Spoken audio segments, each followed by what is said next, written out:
Gracias, Tim. Esta fue una perspectiva muy útil sobre la importancia de tomar esta visión intergeneracional al considerar las diferentes fuentes de transferencia y cómo estos cambios se van a dar muy probablemente. Tenemos unos minutos, desafortunadamente muy pocos, para una discusión abierta, y como no tenemos mucho tiempo, quisiera pedirles, recomendar evitar que hagan preguntas largas y por favor hagan preguntas cortas, precisas, dirigidas específicamente al tema de este panel, no disertaciones sobre transferencias intergeneracionales. ¿Tienen alguna pregunta? Sí, una pregunta para Florencia. ¿Cómo los grandes cambios demográficos que están ocurriendo en América Latina afectan la movilidad y la van a afectar en el futuro? Mi intuición es que el envejecimiento de la población reduce la posibilidad de movilidad intergeneracional, pero al mismo tiempo la disminución de la fecundidad, especialmente la disminución de diferenciales de fecundidad entre grupos sociales, puede aumentar o puede haber aumentado la movilidad. ¿Cuál es tu assessment de esto?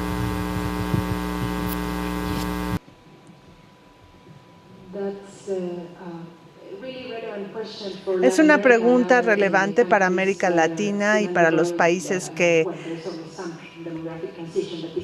están en una transición demográfica, pero esta segunda, lo que se ha mencionado es que la reducción de la fecundidad, de la fertilidad, en general lleva a la posibilidad de aumentar la movilidad, porque la reducción de la fertilidad tiene una gradiente socioeconómica relevante, o sea, está más pronunciada en familias menos aventajadas porque esta compensación familia-cantidad, es decir, si tienes menos hijos, puedes invertir más en cada uno y eso crea oportunidades para padres que tienen que están menos ventajas, ¿no? Y que pueden invertir en sus hijos.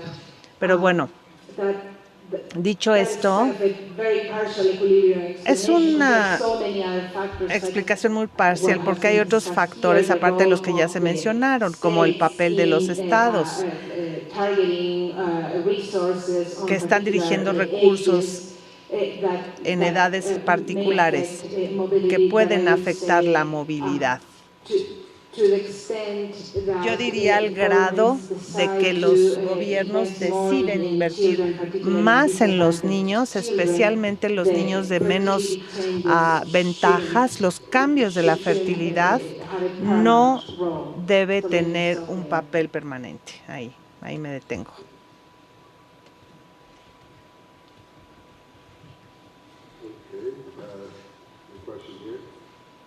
Sí, hola, buenos días. Mi nombre es Esteban Ventura, Servicio de Salud Pública del Distrito Federal.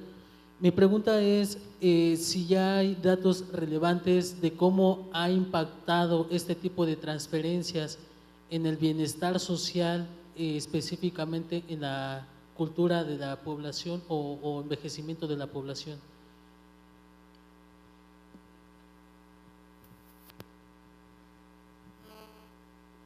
Okay, do any of our panel members wish to respond?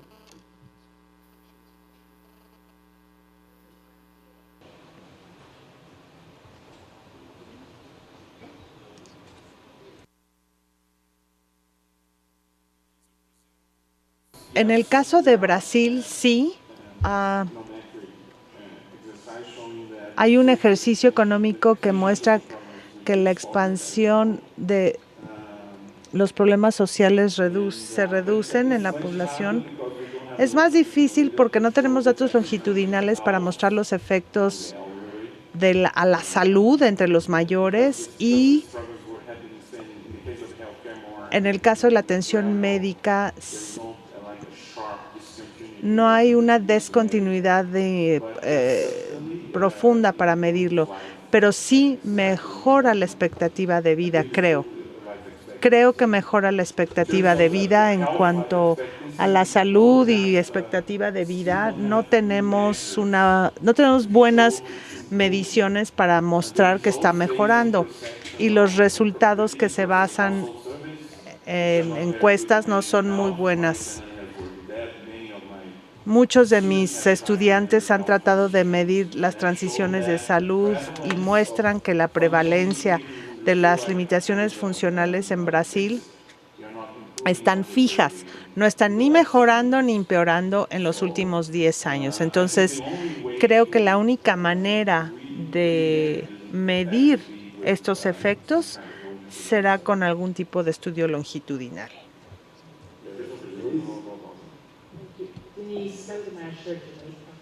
Denise de Jamaica. Tengo una pregunta y no sé si es para esta mañana o para esta tarde la pregunta. Escuchando desde ayer, me doy cuenta que muchos de los estudios longitudinales los hacen académicos y por lo tanto los hacen en universidades, etcétera. Yo tengo mucha experiencia con los estudios de CLAC. Hay otros grupos que pueden hacer análisis de datos y comparaciones. ¿Y cómo podemos asegurar que estarán disponibles estos estudios para hacer instituciones como ECLAC y la academia? ¿Cómo pueden hacer este análisis a profundidad que en cada país no podremos hacer?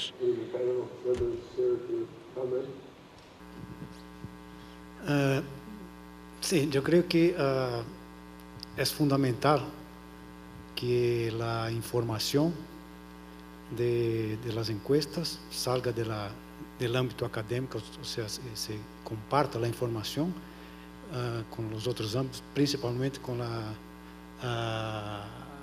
los que hacen la política, ¿no? O sea, para esto sirve los datos, o sea, no es un pasatiempo académico. Yo creo que los datos deberían estar principalmente focados en la acción política, ¿no? Entonces, yo creo que es parte de toda esta discusión actual de la revolución de los datos, la idea esta de que los datos deben estar abiertos, disponibles, no solamente cuando están listos, pero incluso en toda la etapa de la construcción, de la elaboración de la información. Entonces, yo creo que es un punto fundamental, o sea, que la información sea útil para lo que uno quiere, que era mejorar la calidad de vida de la población. Gracias. Yo creo que otro punto importante es que los académicos con frecuencia tienen periodos de atención corta o recursos limitados. Entonces, esto quiere decir que hay más promesas si estos datos y estos esfuerzos de datos se pudiesen industrializar, tal vez en sociedad con los gobiernos.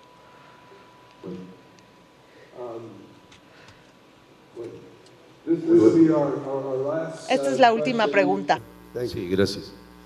Muy buenos días. Yo soy Ricardo López Galván, soy médico y yo me dedico a la atención de adultos mayores en casas de reposo. Para mí es muy importante conocer todo esto que se está comentando actualmente sobre políticas públicas. A mí me toca ver ancianos que son dependientes o que tienen algún problema de enfermedad crónica. Entonces sí veo la problemática como algo que se debe atender. Eso nada más un comentario. Una pregunta para el doctor Turra sobre las estrategias que tomaron en Brasil. Comentó que descuidaron a las generaciones jóvenes y invirtieron en la gente mayor. Y entonces descubrieron que eso no era viable. Yo quiero preguntar si cuando tomaron esa decisión vieron o en su país tenían el bono demográfico a favor. Nosotros actualmente tenemos un bono demográfico que tal vez no se ha podido aprovechar, quizás por la propia economía o la situación que vivimos actualmente. Entonces mi pregunta es esa justamente, si ustedes tomaron esa decisión basado precisamente en el bono demográfico que yo supongo que pudieron haber tenido en ese momento. Gracias.